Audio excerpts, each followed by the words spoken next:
gjithashtu dhe pak kalium, i cili është mjaft i rëndësishëm për shëndetin e zemrës.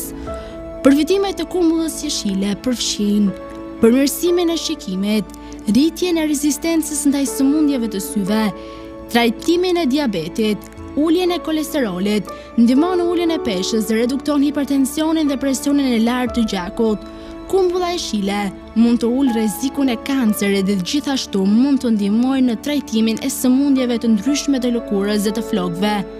Ato janë të shëndetshme sepse mund të ndihmojnë në përmirësimin e sistemit të përgjithshëm imunitar. Ato kanë veti antioksiduese që mund të ndihmojnë në riparimin e qelizave dhe kockave të dëmtuara. Gjithashtu përmbajnë antioksidant që mund të mbrojnë trupin nga radikalet e lira dhe toksinat potencialisht të dëmshme. Kumbullat janë një përforcues i fuqishëm natyror i imunitetit